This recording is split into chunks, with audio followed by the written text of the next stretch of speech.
but we'll get started shortly. Oh, hi, Marisha. We've already started. Well, people are just hopping on now, Marisha.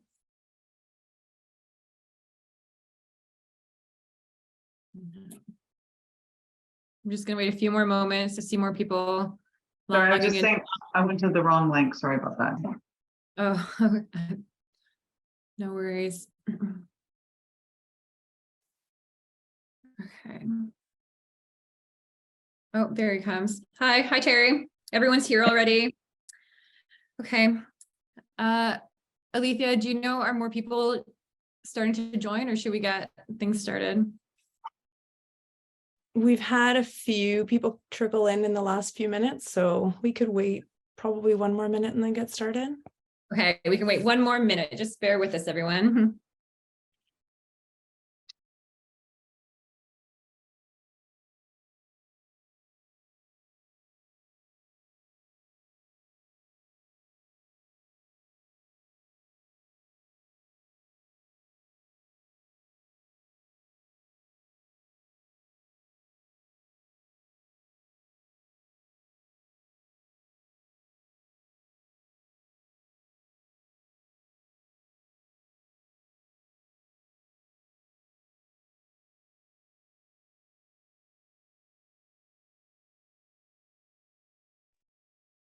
Okay, I think we'll get started now.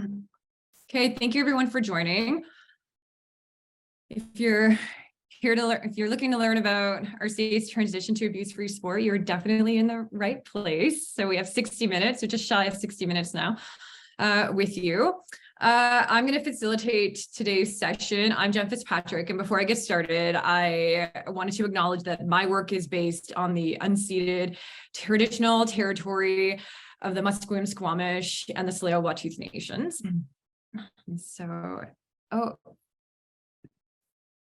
perfect.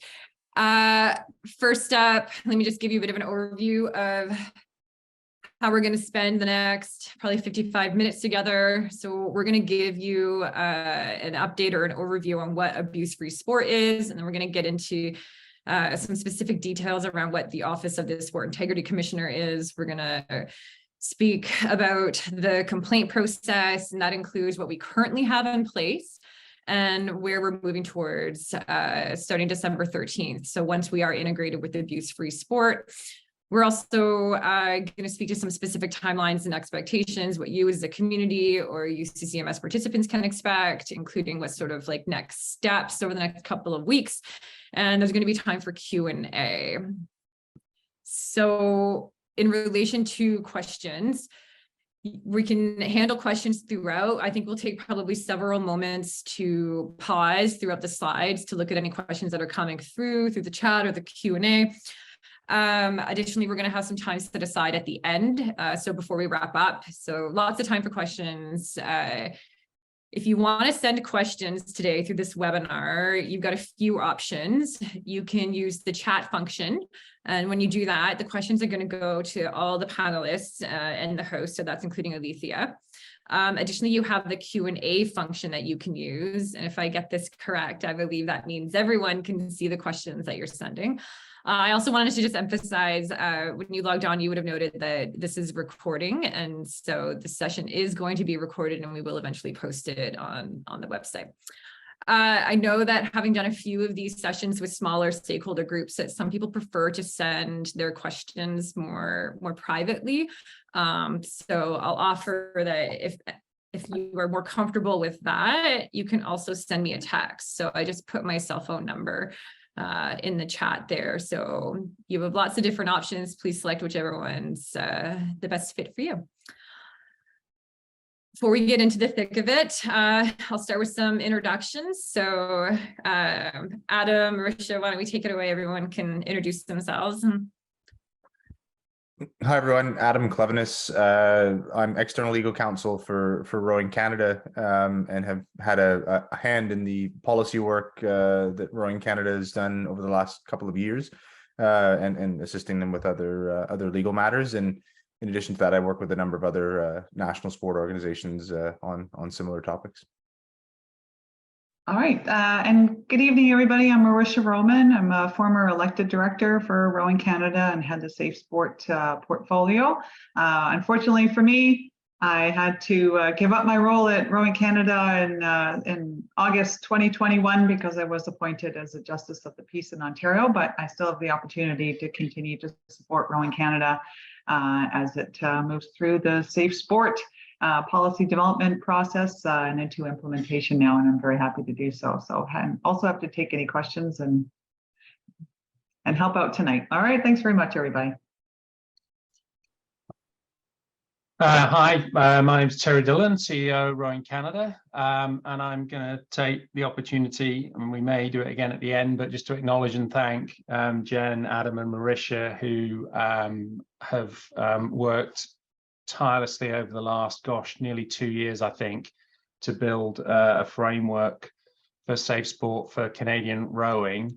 And as we'll hear a little bit about the new centralized unit, the OSIC unit, as we go through this, that we built it in a way that anticipated the creation of that unit. And so I think has put us in a really good place to make that transition pretty painless. I'm not going to steal anybody's thunder. I'll let Jen and Adam are going to speak to that in a bit more detail, but I certainly want to acknowledge the work that's been done. So thank you. Hi, everyone. I'm just going to try to change the view really quick to see if you can see me, because I can't pin myself unless I want to unpin everybody else. So I am Alethea Clark. I'm the Member Services Coordinator for RCA. Can you see me now? And yeah, so welcome to the webinar. I'm here in very snowy Duncan, BC. So if anybody has any questions, you can send a question directly to me if you're experiencing any misfunctionality throughout the webinar. So you can just send me a quick message and I can try to fix it from there. Yeah. Thanks, Alethea. Yeah, definitely don't send your Zoom issues or concerns to me. If you're looking for help, definitely send them to Alethea. Alethea, I'll send you my own Zoom issues. And I'm Jen Fitzpatrick. I'm Director of Partnerships and Sport Development with Rowing Canada Aviron. And I've been, like what Terry mentioned earlier, I've been working within the Safe Sport portfolio for several years now. I think we started in 2019, if memory serves me correctly. Yeah, so it's been a few years already, and it continues to evolve. So with that in mind, why don't I hand it over to you, Adam? Thanks, Jen. Good evening, everyone, again. So I'm going to give you guys a bit of an overview of what abuse-free sport is. There are a lot of new acronyms and names for a lot of the units that are out there now. So I'll do my best to keep everything straight and clear for everyone. But if anyone has any questions, certainly feel free to ask. So abuse-free sport is a division of the Sport Dispute Resolution Center of Canada. So the SDRCC, which is basically the final sport tribunal in Canada, fully independent. Even was created by federal law a number of years ago. I think over 20 to 25 years ago now. And abuse-free sport is now a new division of that. And it is it's a federally funded unit, and it is completely independent. And its mission, if you will, is to prevent and address any kinds of maltreatment in sport.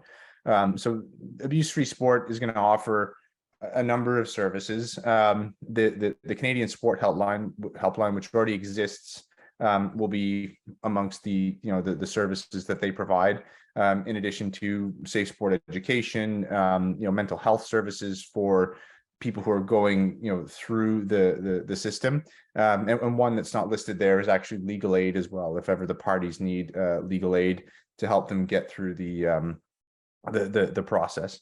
So underneath, and I guess I should say part of abuse-free sport is the Office of the Sport Integrity Commissioner, OSIC.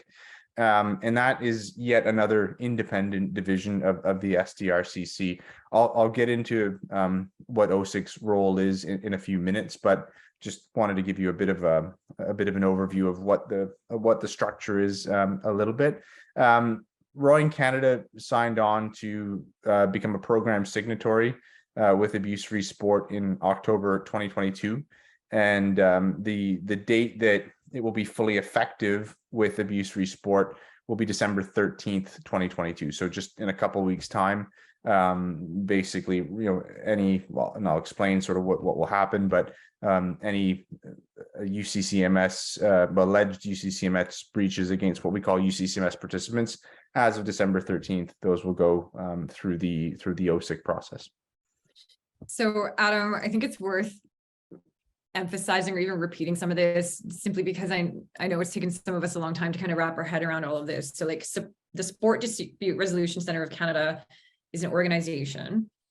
Abuse-free sport is a system or a program, if I may, that's part of the SDRCC, which offers several like services, such as the Canadian Sport Helpline, Safe Sport Education, mental health, legal aid, like you mentioned, and now OSIC. Is that another way of characterizing it? Yeah, I mean, all of those, I mean, a lot of the sport dispute services have existed under the SDRCC for a number of years. The Canadian Sport Helpline is a more recent addition. I would say the last 3 years, if memory serves me correctly. They haven't previously been involved in any kind of safe sport education, and the mental health services is a new part of the services that they'll be providing.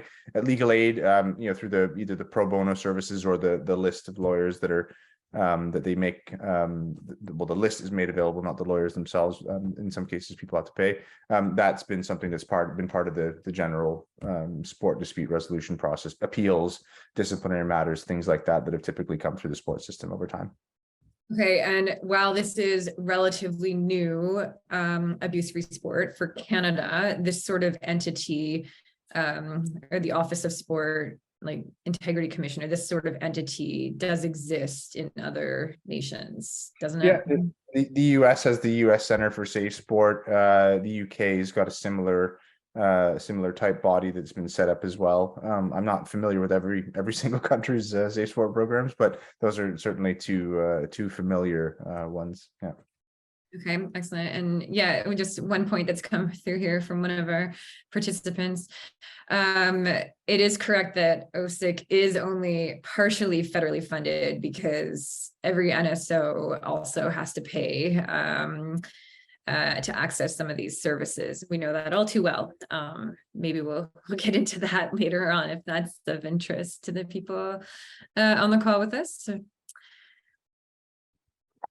So I'll keep going. So OSIC was launched, basically open for business on June 20th of this year.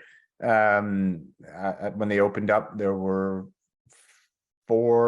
three, in fact, signatories at the time that it was opened, and we've been going through a lengthy process now to get everybody else within the Canadian sport community signed up and effective with OSIC. So, OSIC will, it will only deal with matters under the Universal Code of Conduct to prevent and address maltreatment in sport. So another mouthful with a handy acronym, the UCCMS. So it's only going to deal with complaints, related to alleged breaches of UCCMS by UCCMS participants. And that's a critical point. They're not there to deal with more standard misconduct issues. They're really only there, to deal with alleged breaches of the UCCMS by a very specific group, and we'll give a little bit more information about who UCCMS participants are in a few minutes, and sort of how that group is created. But just to give a sense of the services that they'll be providing. So case intake, so they'll receive reports, or the way it's structured is it's someone can report something and it not necessarily be a complaint, or someone can file a formal complaint. The two possibilities exist. So they'll be there as the intake mechanism. Once they receive something, they'll do a preliminary assessment. Couple of sort of standard things. One, is there sufficient information to deal with the complaint?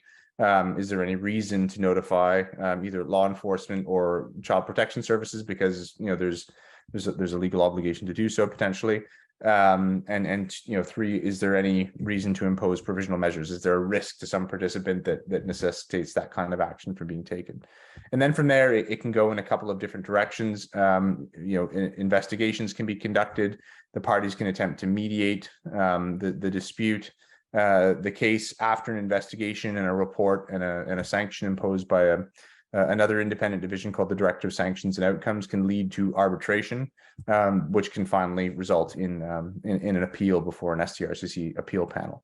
Another really important point is that all federally funded sport organizations, so not just national sport organizations, but even multi-sport organizations that are federally funded, they're all required to sign on to OSIC by March 31st, 2023, so that, basically so that they can continue to be funded through the federal government.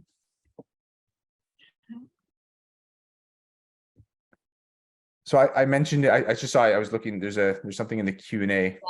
Oh, there we go. Sorry, a logistical point. I'll let Jan answer that one. So I mentioned it a few minutes ago. Rowing Canada is going to be transitioning as of December 13th. So that'll be the day that Rowing Canada becomes effective. And so, the question that is probably on a lot of people's minds is, well, what happens after that date? So some complaints will still remain with Rowing Canada's independent third party, and under the Rowing Canada Safe Sport Policy Manual that we've developed over the last few years. And the other, like I said earlier, any complaints that relate to an alleged breach of the UCCMS by a UCCMS participant, those will go through the OSIC process.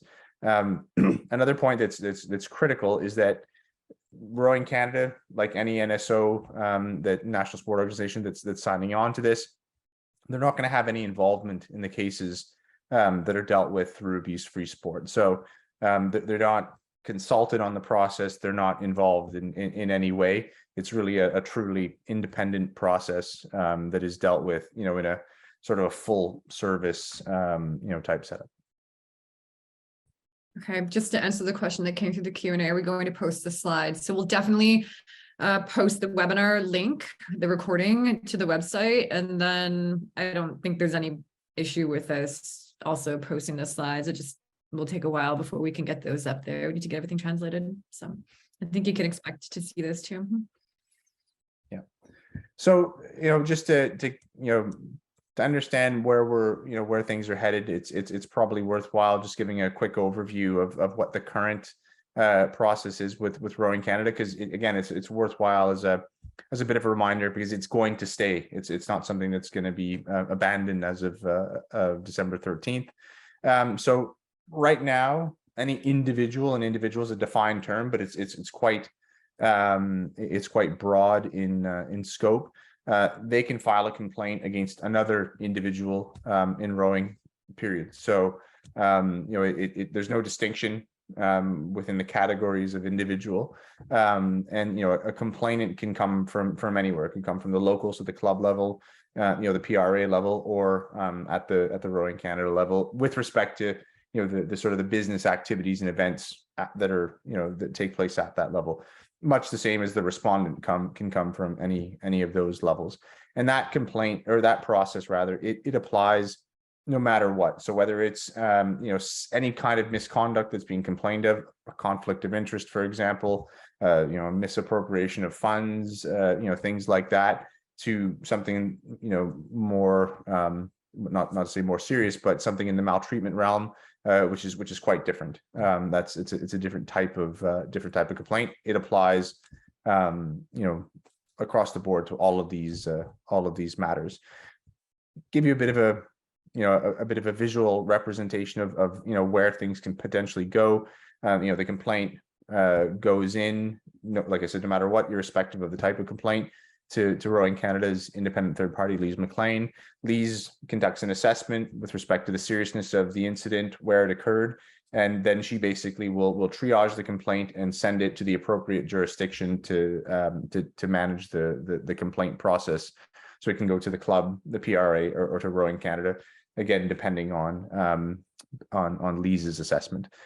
Also possible to conduct an investigation if the independent third party considers it necessary. It's for specific purposes under the current process, but that sort of gives a snapshot of where the potential avenues are for complaints to be heard in the current system, and that will remain after with a distinction, which I think, Jen, is actually the next slide. What's going to happen after December 13th? Because Jen, if you could populate the slide, I'm not sure if it's you or Alethea controlling it. Perfect. So after December 13th, I've already described it, but again, this is more of a visual representation of it. So if we're talking about any kind of misconduct, so a non-UCCMS breach, for lack of a better term, under either the UCCMS or excuse me, not the UCCMS, but under Rowing Canada's policies, goes through the independent third party, irrespective of if that misconduct is alleged against a UCCMS participant. That still goes through the independent third party process. So Jen, I think there are a few more branches there, so perfect. So if it's not, other misconduct, the question to be asked is, is this a complaint that's related to an alleged breach of the UCCMS? If it's by an individual who is not a UCCMS participant, so a non-UCCMS participant, it will also go to Rowing Canada's independent third party. If it is against a UCCMS participant, then that is when it goes to abuse-free sport through the OSIC process. Jen, I see there are two questions. Maybe before I go on, it might be worthwhile. So sorry. So what defines a UCCMS participant? We're going to get to that in just a few minutes. I'll explain a little bit in more detail who the UCCMS participants are for Rowing Canada and how it arrived at determining who those individuals were. So just some key differences to highlight for you, and some of this is just a bit of a summary of what we've already said. So within the independent third party process within Rowing Canada rather, again applies to all individuals and all breaches of any Rowing Canada policy. So it could be the social media policy, the athlete protection policy, the code of conduct and ethics, outside the scope of any UCCMS related matters, except of course wherever there's an alleged UCCMS breach by a UCCMS participant. Contrary to the abuse-free sport OSIC process, which only applies to the UCCMS and to UCCMS participants. So again, that distinction is critical. A couple of, I just wanted to highlight a few other high-level distinctions. The purpose of investigations under the Rowing Canada process and the purpose of investigations under the OSIC process are different. Rowing Canada, it's really a more of an assessment of whether a case goes to a discipline panel and certain assessments with respect to the allegations and the nature of them. Whereas under the OSIC process, an investigation can actually lead to a recommendation that's made to the commissioner, so to OSIC, that then results in a further recommendation being made to the director of sanctions and outcomes, and a sanction being imposed. And so that that distinction is critical, because there is that difference between the two processes.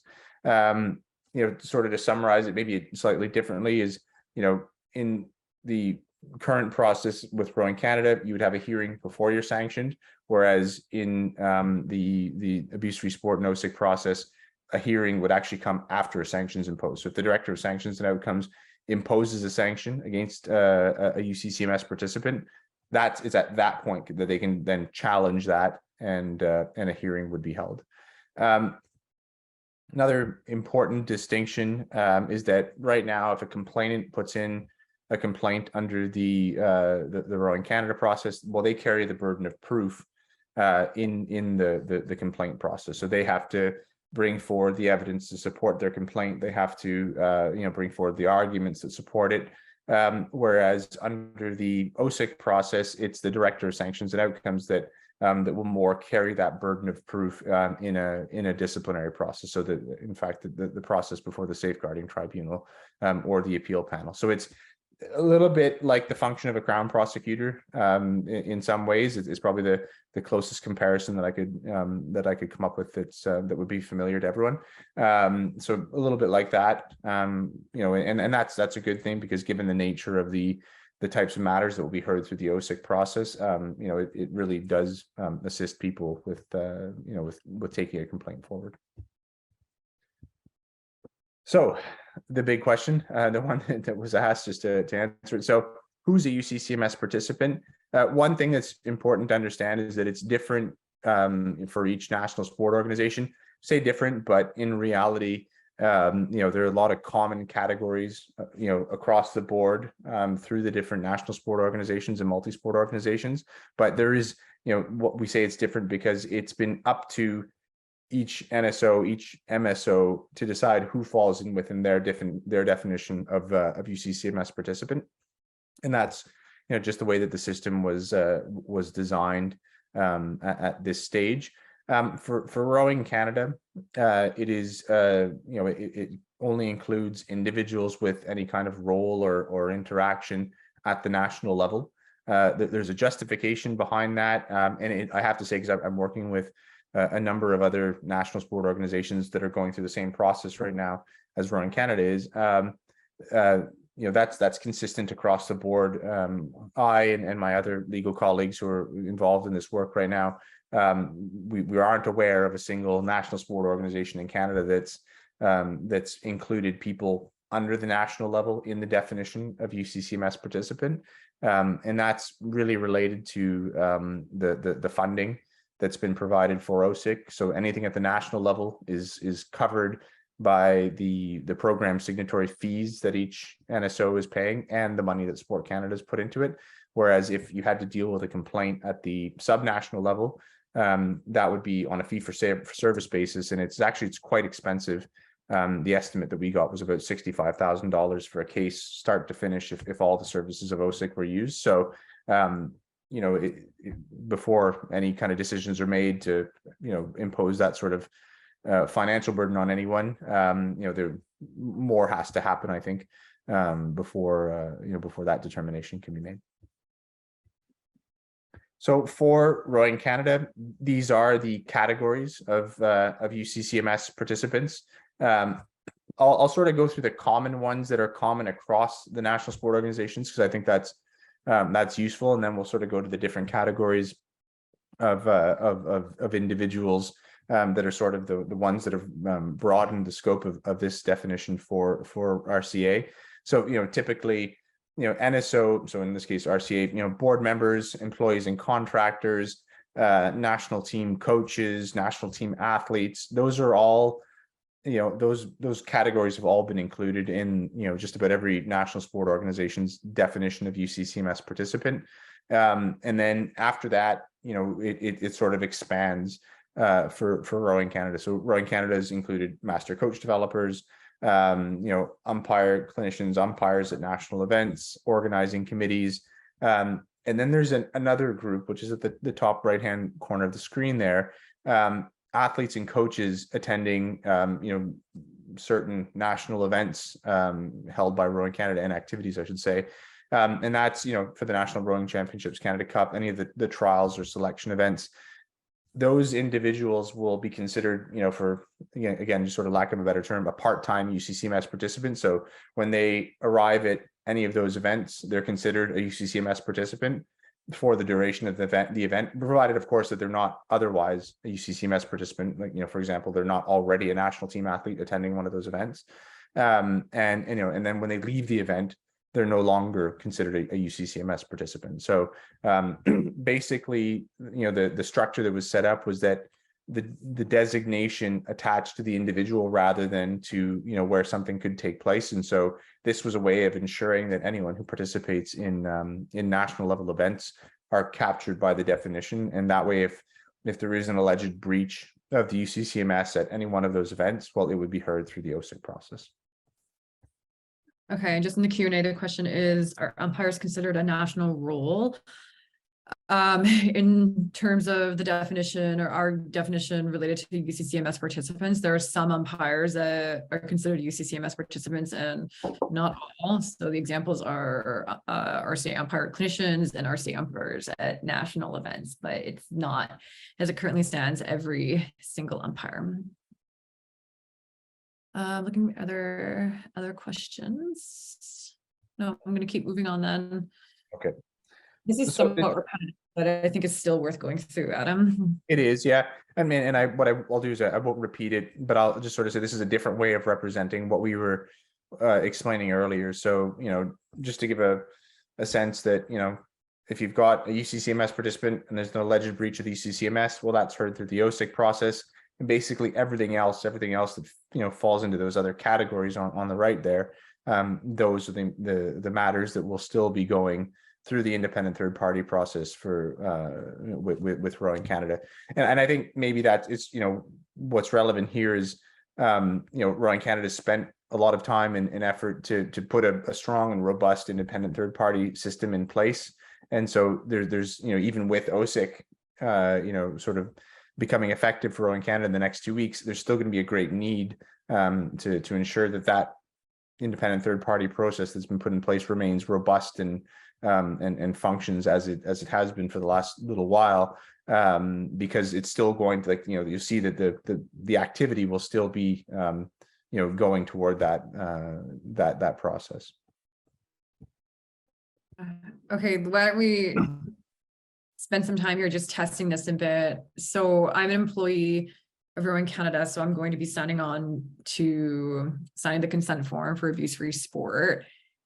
Can you use that as an example? If someone wants to file a complaint against me, what's like a non-UCCMS related complaint, and how would that work?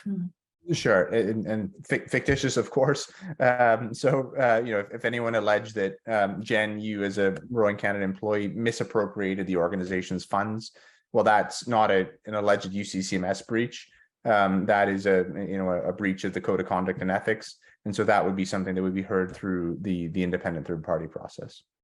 Okay, can you give an example of a UCCMS related like alleged breach? Sure. So, again, using Jen as our fictitious example, if Jen were to engage in, psychological maltreatment, within her role as a director at Rowing Canada toward, anybody really, that would be considered an alleged breach of the UCCMS, because that's prohibited under the UCCMS. And because Jen's a UCCMS participant, well, that would be something that would be heard through the OSIC process. And maybe that's actually an opportunity to highlight an important point. What counts for OSIC's jurisdiction is the designation of an individual as a UCCMS participant, so the respondent. So the person who's filing the complaint doesn't have to be a UCCMS participant. It could be anybody. What's important for grounding jurisdiction for OSIC and ensuring that they can actually hear the complaint is that the respondent is a UCCMS participant. So that's something really, really important to understand. There's been some confusion out there in the sport community that you also have to be a UCCMS participant to file the complaint, but that's not the case. It's just the respondent's designation that counts. Okay. There's a question here. Do those attending designated national events who don't fall into one of the more permanent categories have to sign the same document some of us did in the past few days? So yes, the document that he's referencing is a consent form. We'll get into the details about that in a few moments. But what's happening right now is that we have a deadline, a December 8th deadline for individuals who are UCCMS participants to sign a consent form. What we know is that there will be new employees and contractors of RCA and seasonal team coaches and team support staff. And also every year, the individuals who attend a national rowing championships, for example, either the athletes or the coaches, that'll be different. So the process that we're following right now will be mimicked in the future. It may be slightly different, but ultimately, I think what we'll end up having to do is like annually, for anyone who's new or getting onboarded into any of these roles, they will be asked to sign the consent form at that time during onboarding, or for national rowing championships, as an example, when they are registering to compete in the event. I don't see any other questions right now, so let's keep going, Adam. Sure. Okay, why don't I'll read them out and then you have some responses just to break it up. So why are provincial and club participants not included under the jurisdiction of the OSIC? Yeah, it sort of goes back to what I was explaining about just the cost of it, and you know where the funding's been directed at the national level for the time being. The one thing I'll mention is that there are currently discussions ongoing between OSIC and well, I shouldn't say OSIC, I should say abuse-free sport, and provincial sport bodies, so that you know the bigger provincial sport bodies, not the individual provincial sport organizations, that you know to make them signatories of the OSIC process as well. And so that would help solve that problem if we brought people at the provincial and club level in under OSIC's jurisdiction in that way.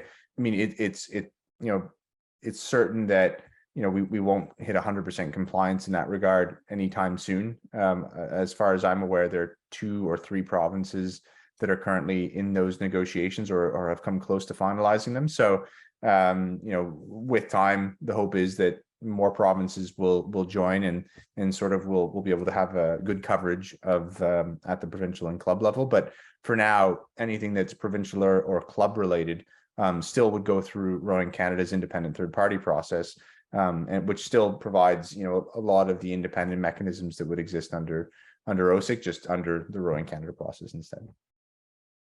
Okay, thanks, Adam. Next step, will the name of the complainant always be made known to the respondent? And could you answer that from both the independent third party for rowing perspective and also abuse-free sport? Mm-hmm.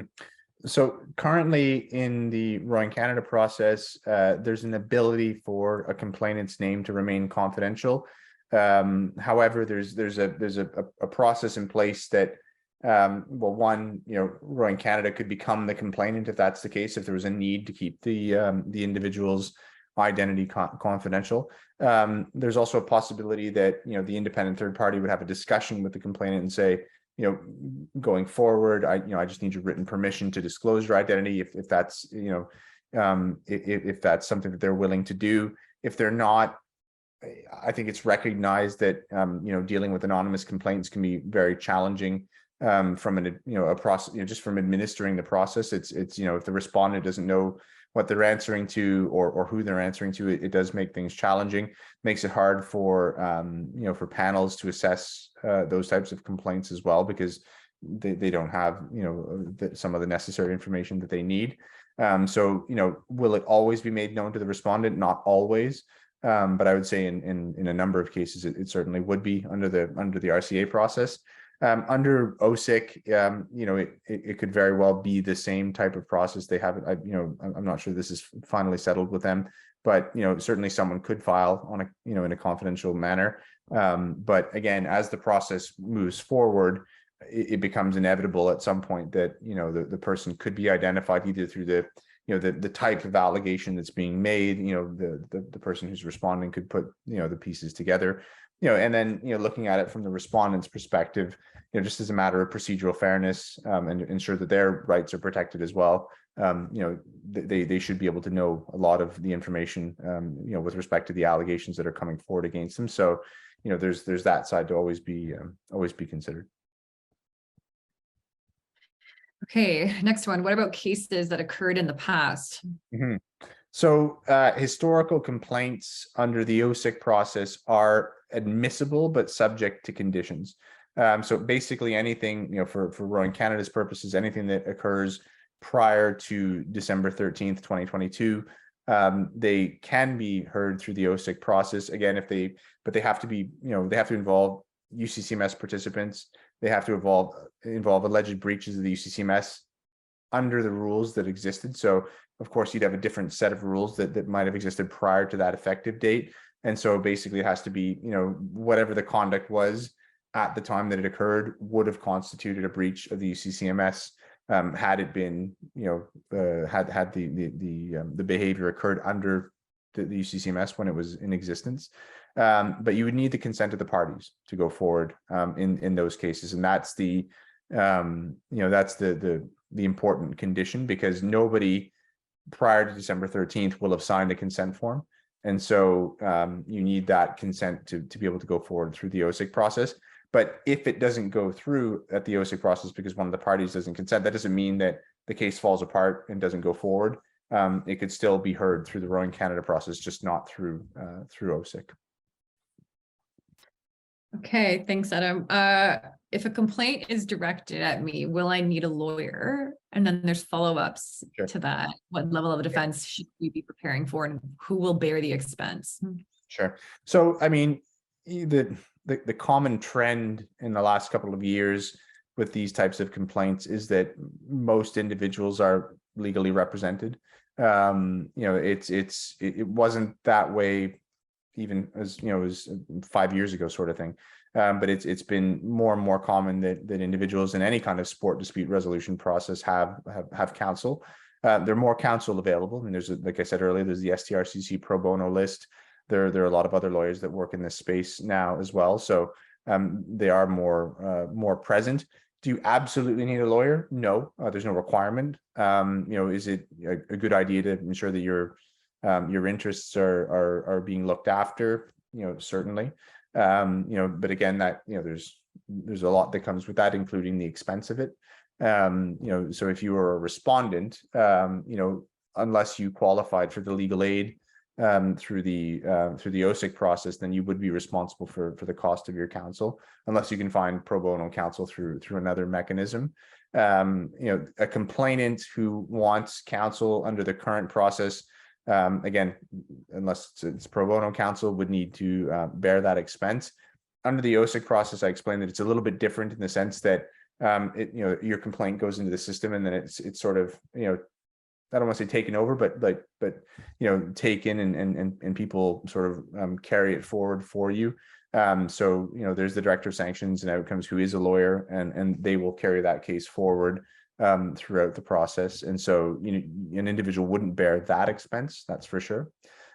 Just in terms of what level of defense should we be preparing for, I mean, that's a case by case matter. The really serious safe sport complaints that I've been involved in that have gone to multi-day hearings, that requires a high level of defense. But again, that's always related to the nature of the allegations involved in the specific case. So for something that's not as serious, obviously the level of defense would be lower. But for something where there are either multiple allegations from multiple individuals and very serious allegations, obviously the level of defense that's required in that kind of situation is much higher.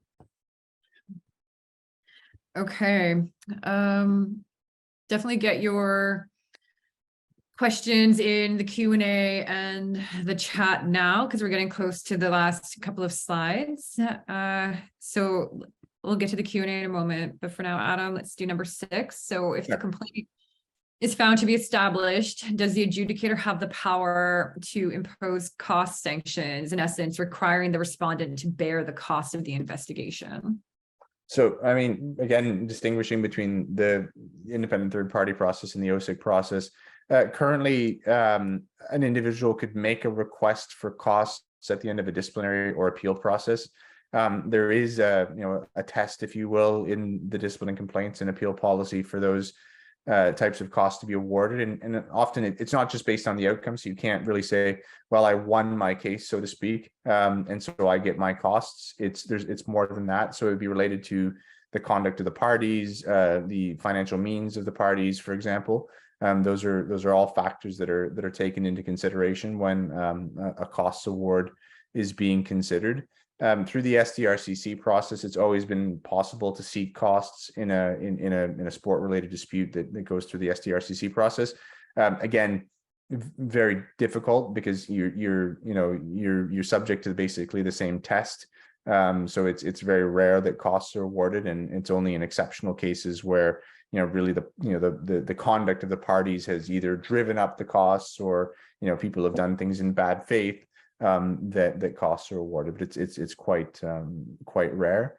The one thing in Rowing Canada's investigations policy, if someone were basically to have filed a complaint, and then it turned out that it was for nefarious reasons of some kind, and that was the conclusion of the investigator, there's an ability to sort of order the costs of that investigation against the individual who filed the complaint, either for retaliatory reasons or otherwise. And so that possibility exists, of course, but we haven't had to resort to it. Okay, thanks, Adam. I'm going to do this one from the Q&A. So RCA membership includes directors and officers insurance for club board members. Why would that not also apply to RCA volunteer personnel involved in a case?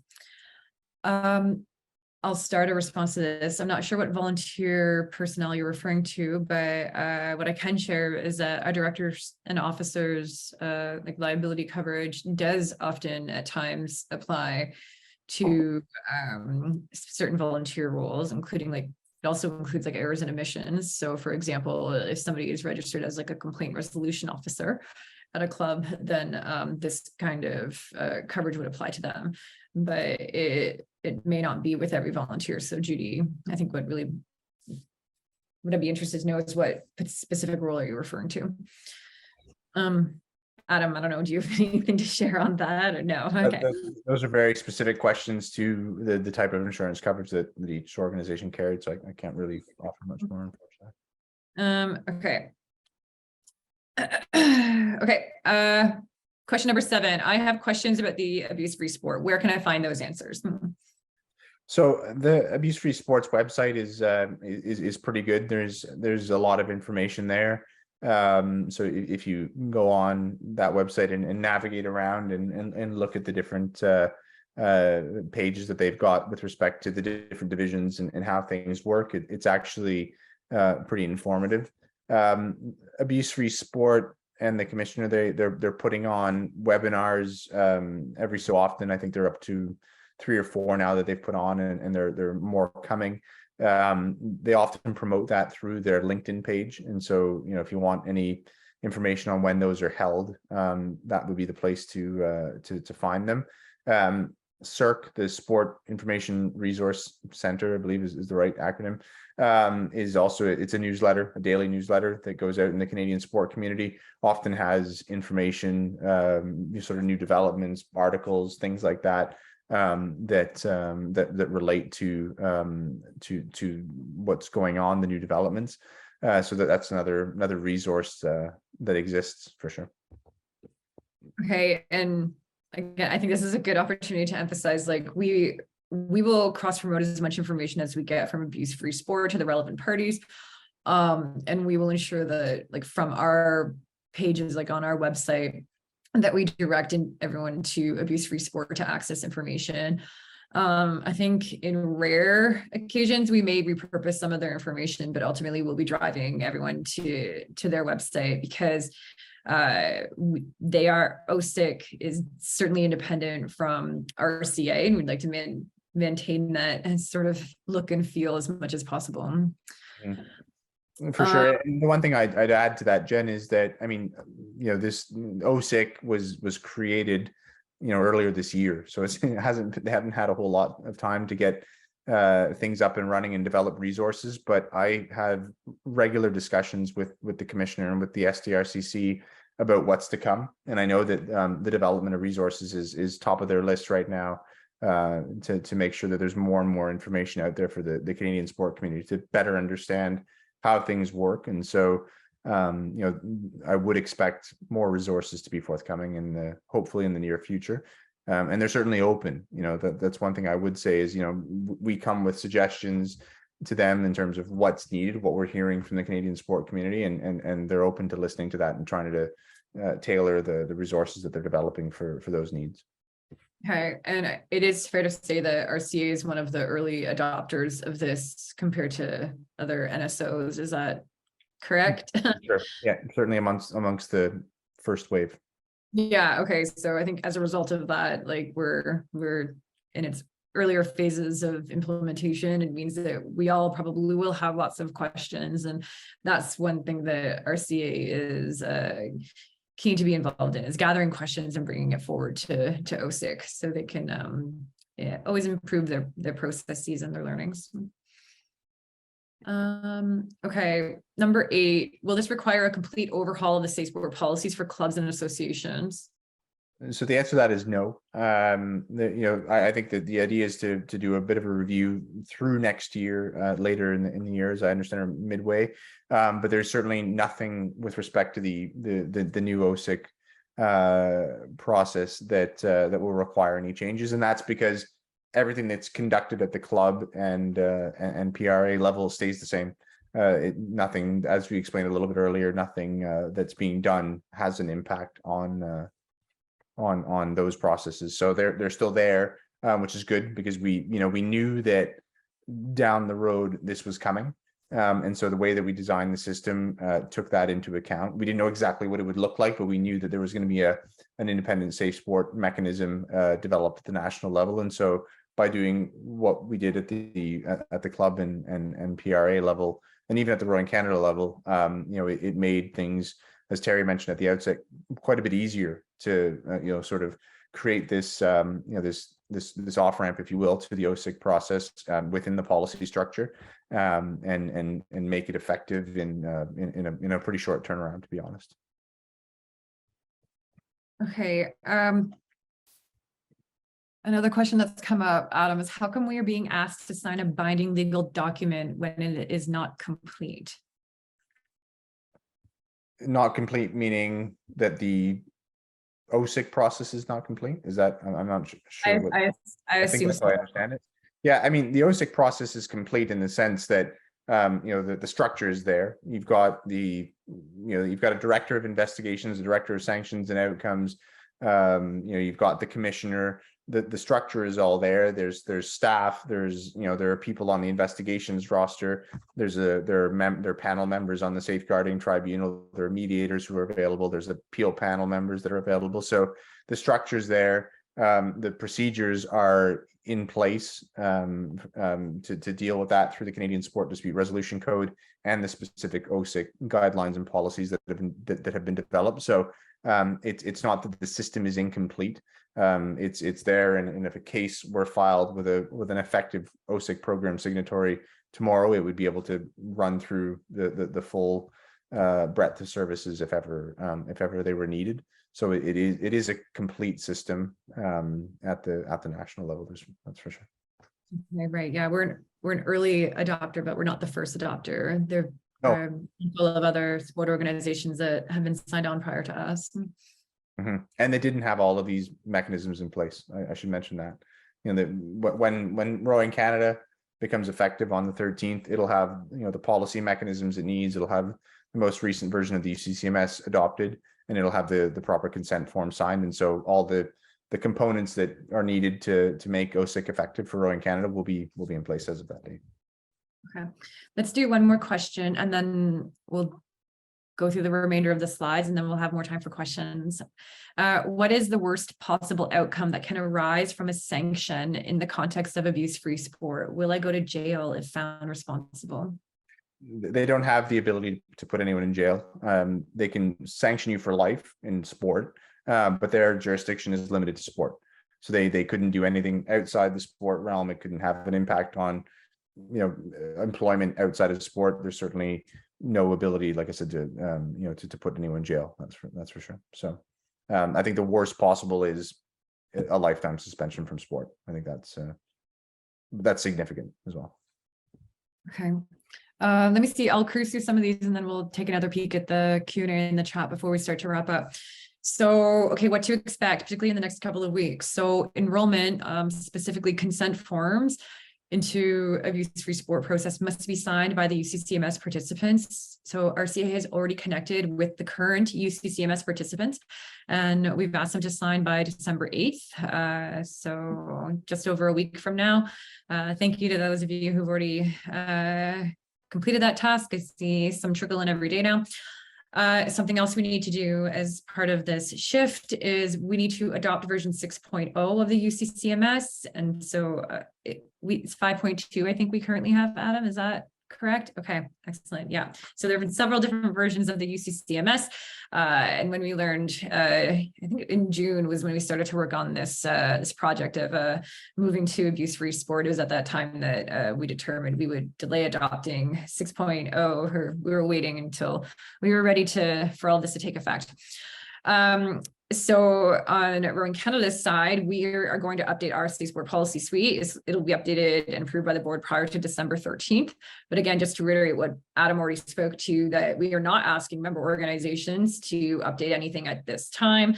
I think once we do a bigger sweep of the policies and get feedback, and then proceed with additional changes later 2023, early 2024, it's likely that that's when we'll tidy up and include the any changes within the suite policy manuals at the provincial and the local level.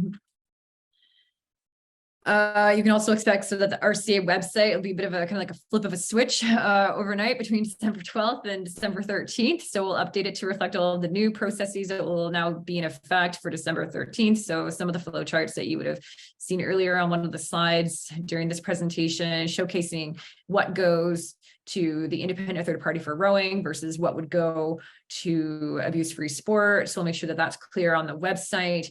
We'll direct people to abuse-free sport website as often as possible. Somebody asked for the link. I put that in the webinar chat if you're curious or want to look at it now. And really our ask at this time of our member organizations is when the time comes when we make this switch, we'll ask you to remove any references to like outdated versions of the process. I know some of the clubs have a lot of information on their websites. So we'll provide some direction, some recommendations on how you can make those updates and ensure people are going to the Rowing Canada website to get the most up-to-date relevant information that takes this integration with abuse-free sport process, or that includes that information. Okay, so specifically what is next? So clubs and associations, no requirement to update your policies. Anticipate more information from us sometime in 2023, so that we can make changes that would take effect in 2024 at the latest. Once the transition takes effect, yes, our ask is that if you could assist us in cross-promoting some communications, removing references to any outdated information that you may still have on your own websites or internal like posting boards.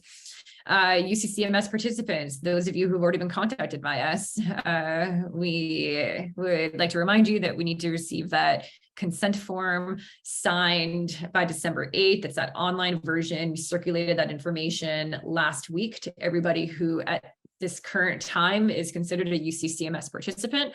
And then moving forward in those roles where people like change over, it's different people year on year, you should expect to see this built into that process. So to remain eligible to take on those roles, we will be asking you to sign a consent form. Okay, more questions. And I'm conscious of time. We don't have much left. Let's take a look at the Q&A. Okay. Will a club also need to adopt UCCMS officially with the next version of the policies next year? Do you want to take that, Adam? Yeah, the answer is yes. I mean, Rowing Canada has adopted the UCCMS or will adopt the 6.0 before December 13th, and it has the current version in the policies already. And so the idea is that the UCCMS is a standard of behavior that applies at all levels, and so so everybody would be required to respect it through sort of the policy mechanisms that we've put in place between the clubs, the PRAs, and Rowing Canada. Okay. The next question, what changes are RCA focusing on in updates safe sport policy at the club level? That's a great question. I mean, at this stage, for the most part, the updates that we've made to the current policies for Rowing Canada have been, most importantly, to make sure that we have the mechanism to go to OSIC for UCCMS based complaints by UCCMS participants. So that doesn't necessarily impact at the club level, and everything else has been just updates on wording, making things a little bit more precise, developing on certain areas. So that's one side of it. And I think the second side of it is that, as I understand it, and Jen, you could probably speak to this much better than I can, we'll go into a bit of a consultation process over the next, months into 2023 and get feedback in terms of how things are working, and then from there be able to adjust things accordingly. So hard to say sitting here right now what exactly that'll look like, but I think that once we hear that feedback, then we'll be able to modify things accordingly. Yeah, for those of you familiar with our rules of racing review process, I think it'll look similar to that. And so it'll be several months of consultation. I think we'll likely start it kind of like as winter starts to wrap up before we move into spring. But just given how long it does take for people to do the review, and then for us to consolidate all the feedback and identify some trends, I believe a realistic timeline would be that any sort of changes moving forward would be for effect sometime early 2024. Okay, so I'm conscious of time. We're actually over by a minute, so apologies for that. Let's just start to wrap up. Adam, Marisha, Terry, anything that you wanted to share with the participants today before we say goodnight? All good on mine. I've done a lot of the talking, so thank you for everyone for attending and for all of your great questions. Much appreciated. I have nothing to add. Thank you to especially to Adam and Jen who really put the presentation together, and yes, the questions, every time we've done this presentation, the questions have always highlighted some of the areas where we need to be doing some more information sharing. So thank you all. Thanks, Marisha. Terry, you good? Anything to add? No, just thank you for people for jumping on the call. A lot of information. If you've got questions, I mean, some of them have been asked, as Marisha has said. If you've got other questions, please reach out. Yeah. And maybe what I'll do in the chat here, I'll just put my email, because I'll just reiterate what others are saying. Like, the questions are really valuable. It enables us to include sort of like an FAQ kind of portion on the website, but additionally, like, we do want to bring some of these forward to OSIC, and it'll be helpful for our sport. It'll be helpful for all sport in Canada moving forward. So definitely don't hesitate. Please send your questions along. And otherwise, I think it's time to call it. Thank you, everybody, for your time, all of your thoughtful questions. And Alethea, whenever you want to stop recording, over to you.